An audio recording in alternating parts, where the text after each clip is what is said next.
Phyllis Diller hizo reír a millones de personas con su alborotada melena, sus estrafalarios atuendos y sus interminables chistes sobre su perezoso marido Fang. Pero detrás de esa carcajada había una mujer con secretos que nunca se atrevió a compartir en el escenario. Durante más de 30 años cada semana, Phyllis conducía hasta el mismo lugar, un lugar del que sus admiradores no sabían nada. Detrás de esas paredes había alguien a quien ella amaba más que a nadie en el mundo. Alguien cuyo estado nunca pudo revelar. Cuando esas visitas terminaron en 1993, comenzó realmente la angustia. Ese secreto explica por qué Phyllis nunca dejó de trabajar incluso cuando su corazón literalmente se rindió. Nació el 17 de julio de 1917 en Lima, Ohio. Sus padres eran mayores que la mayoría. Su padre Perry tenía 55 años y su madre Frances 36. Rodeada de parientes ancianos y funerales, la joven Phyllis se sintió extrañamente cómoda con la muerte. Mientras otros niños la temían, ella hacía bromas sobre ella. Esa fascinación por la oscuridad se convertiría más tarde en la columna vertebral de su comedia. Aunque creció en un hogar metodista germano-irlandés, Phyllis rechazó la religión muy pronto. Las dificultades no tardaron en llegar, pero en lugar de amargarse se volvió divertida. En Central High School hacía reír a sus compañeros en los pasillos. Esos pequeños momentos fueron las primeras chispas de algo más grande. Entonces llegó la Gran Depresión. Su familia lo perdió casi todo. Para ayudar, Phyllis vendió periódicos en las esquinas preparándose para la vida que le esperaba.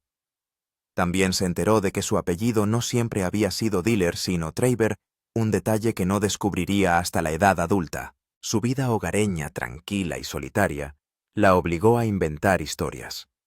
Pronto esas historias empezaron a sonar como chistes. Con solo 10 años fue admitida en el Conservatorio de Música Sherwood de Chicago, donde su habilidad con el piano dejó atónitos a sus profesores. En 1939 ya actuaba con orquestas. Pero entonces se marchó no porque no tuviera talento, sino porque creía que nunca sería lo bastante buena. Fue una decisión dolorosa, pero en retrospectiva la salvó. La música no era su verdadero camino. La comedia estaba esperando. Aún así, la supervivencia era lo primero. En 1933, su familia ya no podía permitirse estudiar en Sherwood y Phyllis abandonó los estudios después de solo 3 años. Lo intentó de nuevo en 1935, estudiando educación musical en Bluffton, pero abandonó 2 años más tarde para casarse. Lamentó abandonar sus sueños musicales, pero el destino tenía otros planes. En 1940, Phyllis y su marido, Sherwood Diller, se trasladaron a Ypsilanti, Michigan. Él trabajaba en una fábrica de bombarderos, y ese mismo año nació su primer hijo, Peter. La vida era dura, las raciones de guerra significaban sobrevivir con $25 a la semana. Phyllis cayó en una depresión posparto, ya que la familia se mudaba constantemente en busca de estabilidad. En 1945, aterrizaron en California, donde Sherwood encontró trabajo en la estación aeronaval de Alameda.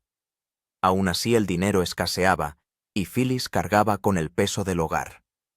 Mientras fregaba suelos encontró consuelo en las voces de los cómicos de la radio. Escuchaba, reía, y en silencio aprendía. Su segunda hija Sally llegó en 1944. Como Sherwood solía estar desempleado, Phyllis se convirtió en editora de un periódico para mantenerlos a flote, una experiencia que agudizó su ingenio y su escritura, herramientas que más tarde utilizaría a la perfección. Pero ese mismo año se produjo una tragedia. Phyllis dio a luz a un hijo. Algunos dicen que se llamaba Perry, otros que murió antes de que le pusieran nombre. Solo sobrevivió 2 semanas. Los médicos culparon a la prematuridad. Para Phyllis, la pérdida fue devastadora. Con solo 28 años, afligida y arruinada, recurrió al teatro. Las producciones locales de San Francisco le permitieron ocultar su dolor tras personajes y guiones. Pero el dolor la perseguía. Poco después sufrió un aborto. A lo largo de una década, tuvo que soportar 6 embarazos, 5 hijos supervivientes y una pérdida devastadora.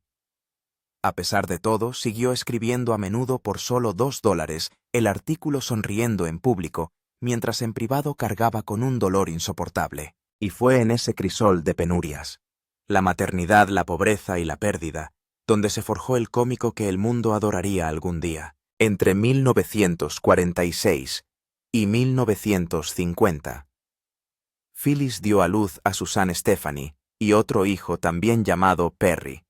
Eso elevó el número de hijos vivos a 5, pero mientras su familia crecía, su dinero no lo hacía. Sherwood rechazó trabajos que consideraba inferiores a él, llegando a malgastar una herencia de $10,000 que podría haberles salvado. Vivían de cupones de alimentos, y apenas podían permitirse leche en polvo.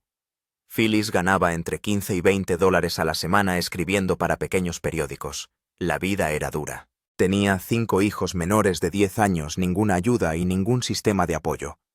Pero en lugar de derrumbarse, lo convirtió todo en una broma. Su futura comedia estaría llena de historias sobre maridos sentados y maternidad caótica. Por aquel entonces, nada de eso me parecía divertido. Se sentía como ahogarse.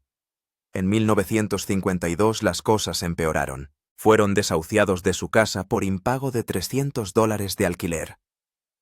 Ese mismo año, Phyllis consiguió su primer sueldo fijo, $75 a la semana, como redactora de radio en Caro, en Oakland. El trabajo les salvó. Creó un segmento de 15 minutos llamado Phyllis Dilley's The Homely Friend Maker, en el que se burlaba de los consejos para amas de casa. El nombre era tonto, pero le dio una voz. Sherwood había pasado 2 años presionándola para que actuara así, que finalmente lo intentó. Su primer espectáculo real fue en un hospital de veteranos. Fue un fracaso.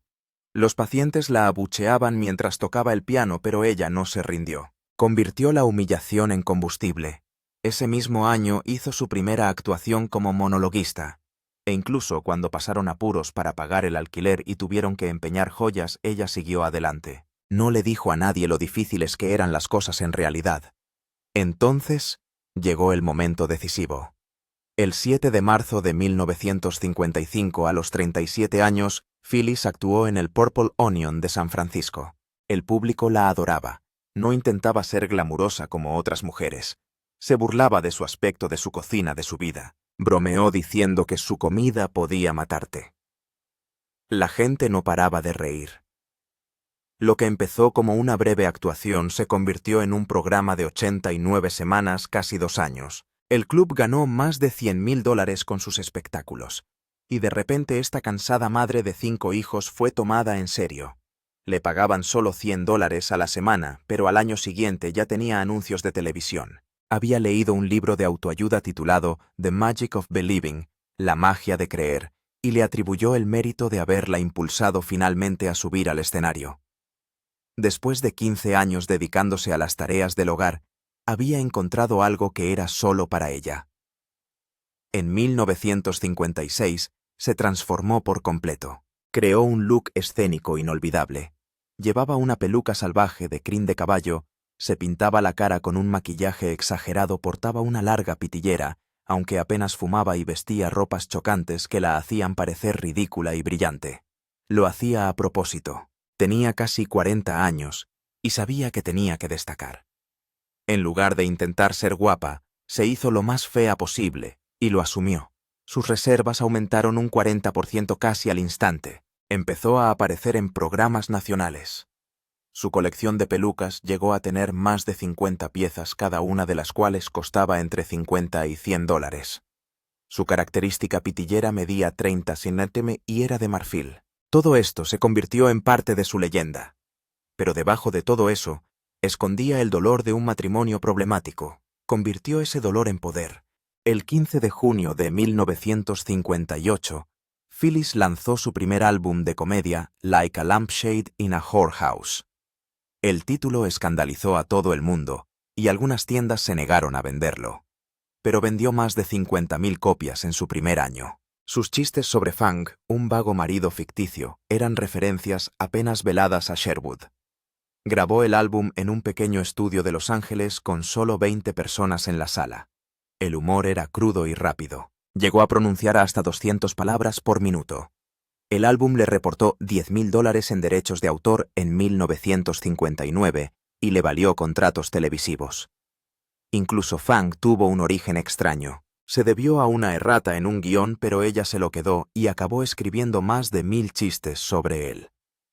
El éxito de este álbum demostró que las mujeres podían ser tan audaces, divertidas y feroces como cualquier hombre sobre un escenario. En 1959 no paraba de hacer giras. Actuó en más de 150 locales, incluido el famoso Blue Angel Club de Nueva York. Solo ese año recorrió 5.000 kilómetros y ganó $25.000, 3 veces más de lo que había ganado 4 años antes. Se hizo construir un armario de acero para almacenar 50.000 chistes escritos a mano, cada uno en una ficha, ordenados por temas. Se sentaba ante su máquina de escribir después de los espectáculos y escribía 100 chistes nuevos cada semana. Actuaba tan a menudo que una vez se desmayó de agotamiento tras un viaje de 48 horas. Pero incluso entonces siguió adelante. En 1961 ocurrió algo insólito en la televisión. Una mujer entró en The Jack Paar Show el 5 de abril y lo cambió todo. No era joven, no estaba pulida, y definitivamente no encajaba en el molde de belleza de Hollywood. Tenía 43 años. Se llamaba Phyllis Diller. Tenía 5 hijos, venía de un matrimonio roto y solo había empezado a hacer comedia unos años antes, a la edad de 37. La mayoría de la gente se habría rendido, pero ella, bajo las brillantes luces del estudio, con una peluca de espanto en la cabeza, una larga pitillera en la mano y una carcajada que hacía que la gente se riera o se quedara boquiabierta. No ocultaba sus problemas, los convertía en un chiste. Se llamaba a sí misma fea antes que nadie y hablaba de su caótica vida familiar de un modo que hacía reír a carcajadas. No había ninguna mujer como ella en la televisión, ni una sola. Y a pesar de estar aterrorizada, temblando tanto que apenas podía sostener el micrófono, siguió adelante. Esa aparición no solo la hizo notar, sino que la lanzó al estrellato. La llamaron de otros programas. Pronto apareció en The Ed Sullivan Show, y cómicos como Roseanne Barr dirían más tarde que les había cambiado la vida. Este patito feo, como algunos la llamaban, se había convertido de repente en una estrella. 5 años más tarde, en 1966, Phyllis corrió otro gran riesgo. Protagonizó su primera comedia, The Pruitts of Southampton, que se emitió en ABC. Interpretaba a una mujer que había sido rica, pero que estaba arruinada en secreto, fingiendo que aún tenía dinero para que nadie se enterara. El programa era salvaje. En un episodio intentó cocinar un pavo en una lavadora. Paul Lynde y John Astin eran solo 2 de los extraños personajes que aparecían en el programa. Incluso se cambió el nombre del programa a mitad de temporada, convirtiéndose en The Phyllis Diller Show en enero de 1967. Solo duró 30 episodios y terminó en abril. Los índices de audiencia fueron malos. Ocupó el puesto 77 de 91 programas. Pero aunque fracasó, le valió una nominación a los Globos de Oro e hizo que la gente se diera cuenta de algo más. Phyllis no tenía miedo a fracasar, ni en la TV ni en la vida. Incluso TV Guide la catalogó más tarde como una de las peores series de la historia, pero en lugar de enterrarlo, siguió apareciendo. Incluso durante la guerra de Vietnam, se fue de gira con Bob Hope, haciendo reír a los soldados cuando más lo necesitaban. Al mismo tiempo, encontró un segundo hogar en los concursos. En 1967 se convirtió en uno de los rostros habituales de The Hollywood Squares. A lo largo de los años apareció en 28 episodios hasta 1980. Desde su pequeña cabina en el tablero de 3 en raya, lanzaba chistes que se convirtieron en inolvidables. Una de sus bromas más famosas fue cuando persiguió a un camión de la basura y gritó: «Llego demasiado tarde para la basura». El conductor le contestó: «No, súbete». Esa era su magia. Hacía reír a la gente burlándose de sí misma. A la gente le encantaba. No estaba actuando como una estrella. Estaba siendo real y eso la convirtió en un icono. Entre bastidores, el programa parecía una fiesta. Grababa 5 programas al día y se hizo amiga de las demás estrellas. Los fans también pudieron ver un lado diferente de ella. No cantaba bien, fumaba mucho, Tenía 6 hijos en casa y apenas dormía, pero convirtió todo eso en comedia. Incluso Eddie Murphy dijo que su risa influyó en la suya. Y no bromeaba. Abrió puertas a mujeres como Ellen DeGeneres mucho antes de que nadie conociera su nombre. Luego, en 1968, tuvo su propio programa de variedades. Se llamaba The Beautiful Phyllis Diller Show y se emitió en la NBC a partir del 15 de septiembre.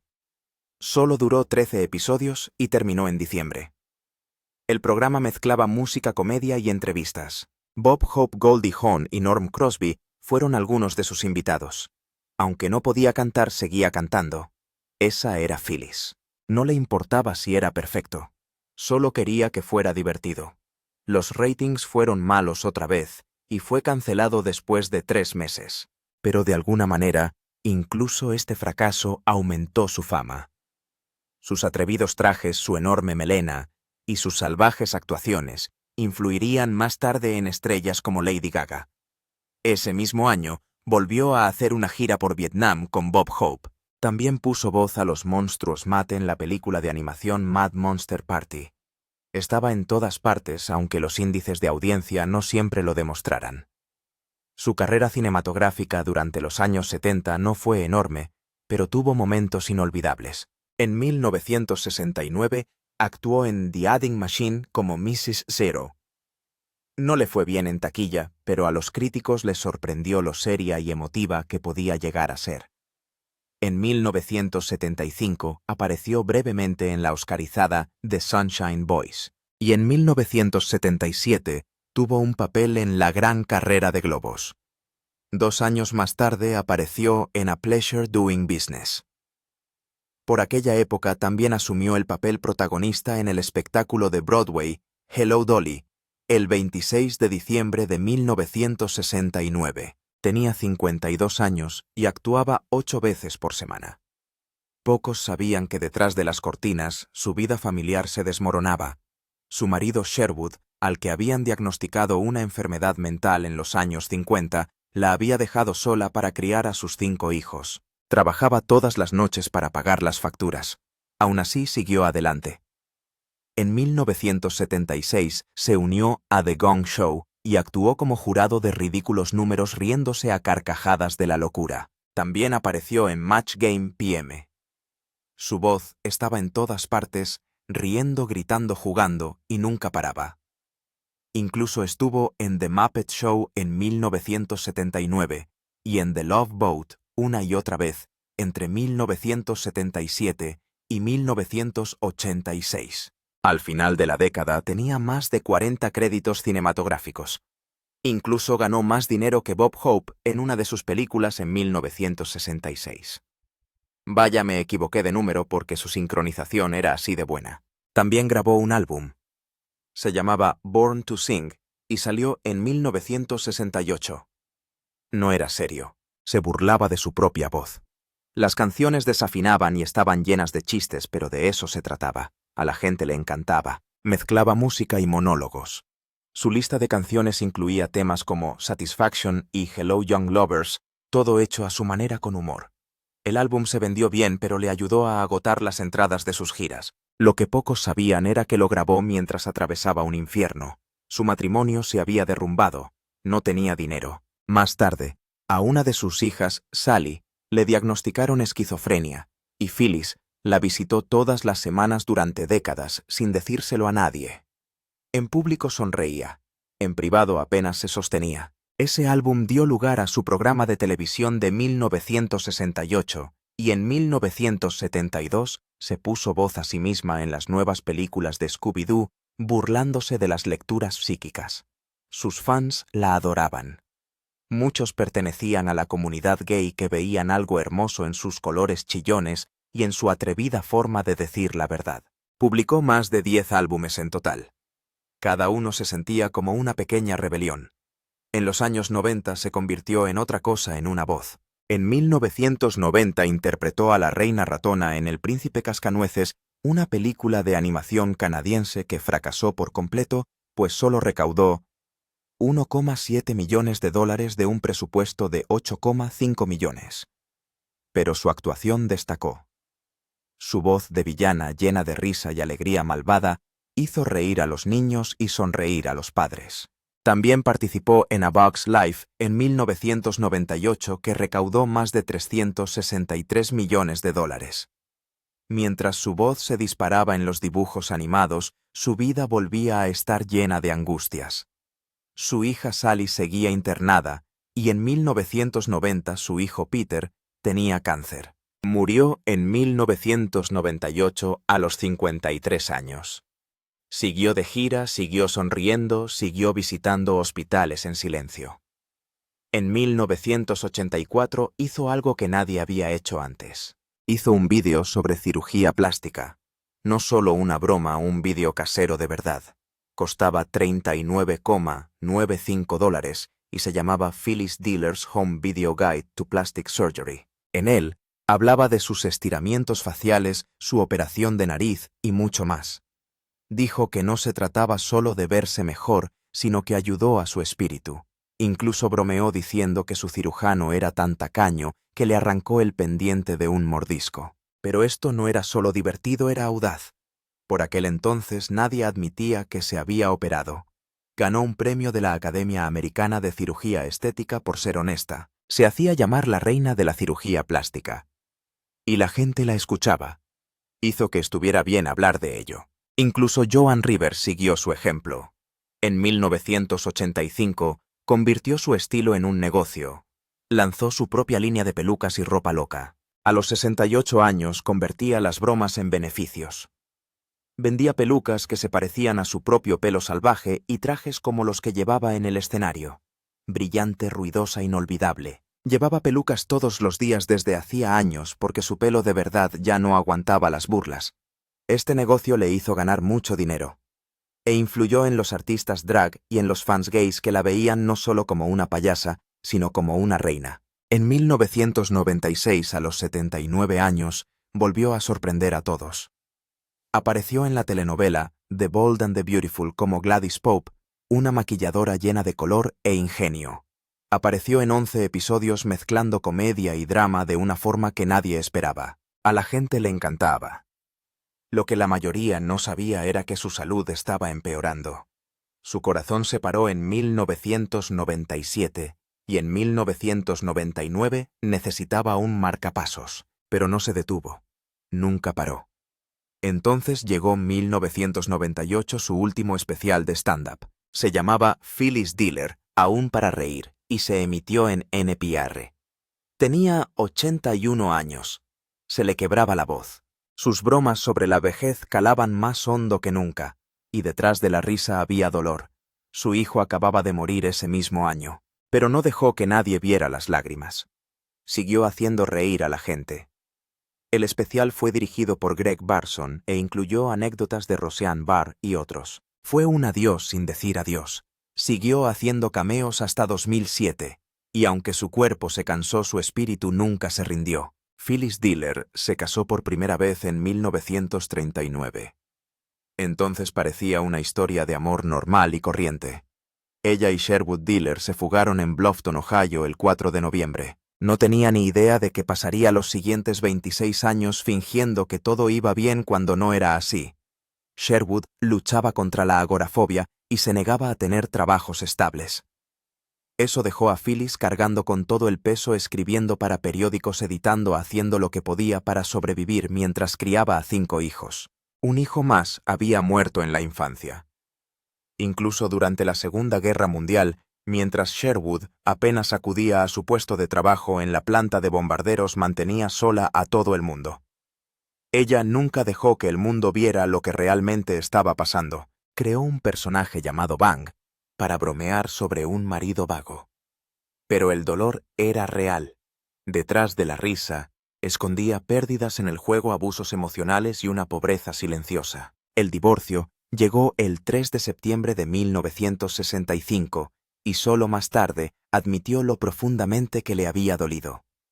No pasó ni un mes antes de que se casara de nuevo. El 7 de octubre de 1965, se casó con el actor Ward Donovan en lo que pareció una rápida huida del pasado. Pero este nuevo capítulo se oscureció aún más rápido. En solo unos meses se vino abajo. Él bebía demasiado, se metía en líos y ella volvía a sentirse aislada. Ella solicitó el divorcio a los 3 meses, aunque no lo formalizaron hasta 1975. Al principio guardó silencio sobre la infidelidad de él y el caos en casa. No quería que el escándalo arruinara su ascenso, pero más tarde bromeó sobre maridos inútiles en el escenario utilizando la risa para tapar la soledad. La verdad es que la primera vez solo duró 22 semanas. Se fue más de lo que estuvo, y el silencio que siguió fue aún más ruidoso. Años después, algo más suave entró en su vida. En 1985 conoció a Robert Hastings.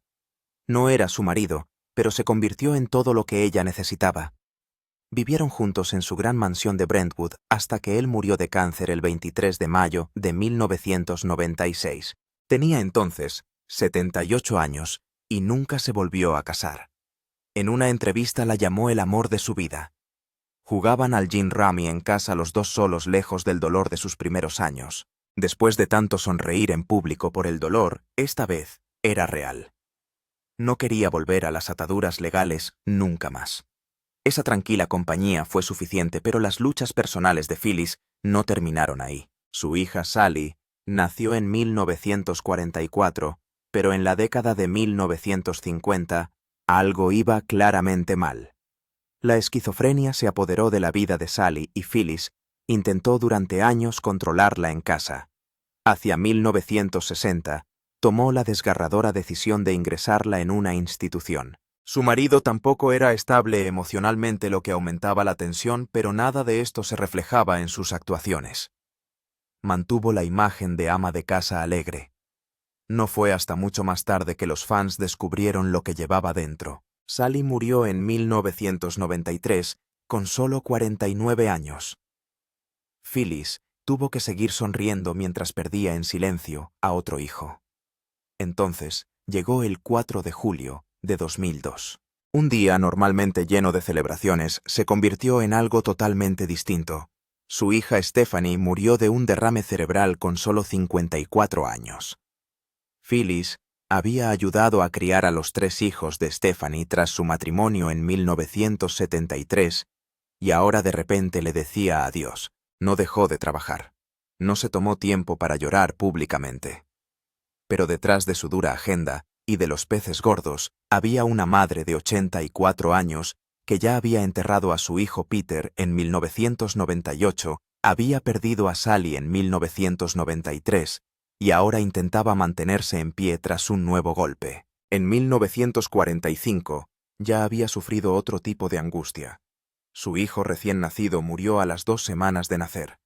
Fue después de un aborto espontáneo que ya la había conmocionado profundamente. Ella y Sherwood tuvieron a Peter en 1940 y a Sally en 1944, pero nada podía prepararla para perder un bebé. No habló de ello durante años.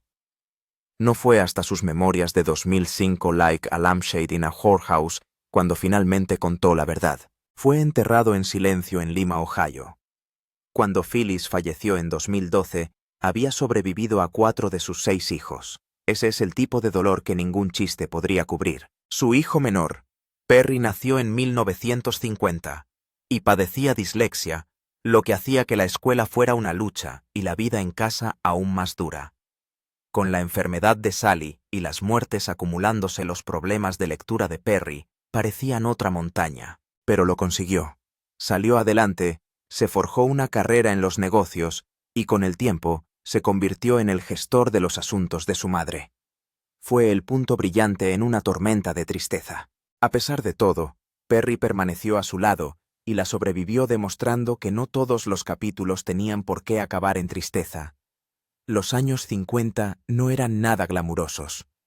Vivía en un parque de caravanas con 5 hijos y apenas llegaba para pagar el alquiler. Sherwood había vuelto a fracasar y la familia se enfrentó más de una vez al desahucio.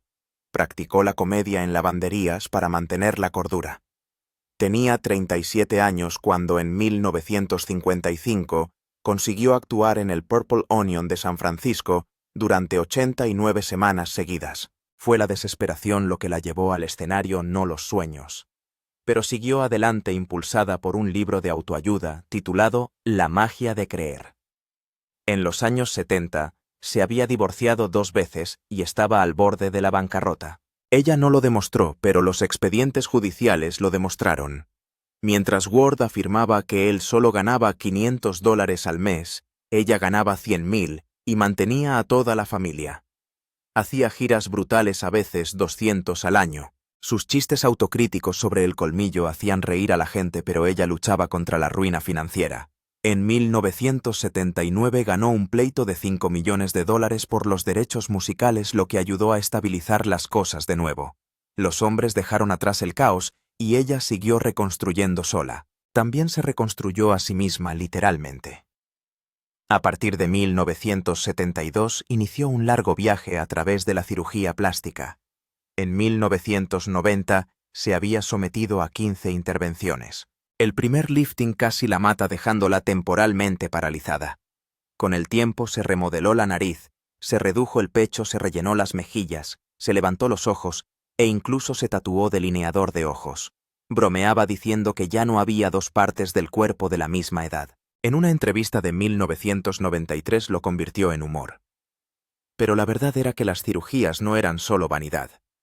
Eran escudos. Una de ellas estuvo a punto de costarle la vida en 1999, cuando se le paró el corazón y hubo que instalarle un marcapasos. En 1981, a los 64 años, se convirtió en autora. Escribió Las alegrías de envejecer y cómo evitarlas, convirtiendo el miedo a envejecer en risas. Se vendió bien como sus libros anteriores. Utilizó su pluma como utilizaba su voz para transformar el dolor en algo que pudiera respirar. Al mismo tiempo, seguía recuperándose emocionalmente de su divorcio y tratando de seguir siendo relevante en un mundo cambiante. Cuando se retiró de la comedia en 2002 a los 85 años, reveló algo nuevo. Era pintora. Su casa se convirtió en una galería de arte. Organizaba pequeñas fiestas, vendía sus obras y sonreía cuando los invitados se hacían fotos junto a un cuadro en el vestíbulo. Algunas de sus obras se vendieron por $5.000. En una venta de bienes de 2013 se incluyó incluso su piano de cola. Tardó 15 años en terminar un cuadro. Nunca dejó de crear, ni siquiera después de que una fractura de espalda en 2007 la obligara a cancelar una aparición en The Tonight Show con motivo de su 90 cumpleaños. Sus últimos años estuvieron llenos de batallas silenciosas. En 1999 había sufrido una parada cardíaca. Su corazón se había parado por completo. Las reacciones a la medicación la dejaron paralizada, pero se recuperó gracias a la terapia. En 2005 seguía poniendo voz a personajes de series como Padre de Familia, y su risa característica resonaba en la televisión. A pesar de la depresión, los problemas cardíacos y las viejas heridas, no se rindió. Su última aparición pública tuvo lugar el 15 de mayo de 2012, cuando recibió el Lifetime Achievement Award en Lima, Ohio. Parecía frágil, pero sonreía de todos modos. Murió el 20 de agosto de 2012 a los 95 años en su casa de Brentwood. Su corazón finalmente se había rendido. Su representante dijo que murió plácidamente mientras dormía, sonriendo. Fue incinerada y sus cenizas esparcidas en el mar. Fue sencillo y libre como su espíritu. El mundo descubrió después que había ocultado una profunda depresión, dolor crónico y pérdidas insoportables. Pero lo que el mundo vio fue la risa. Así lo quiso ella. Ella hizo que estuviera bien ser ruidoso, tonto, honesto y roto todo a la vez.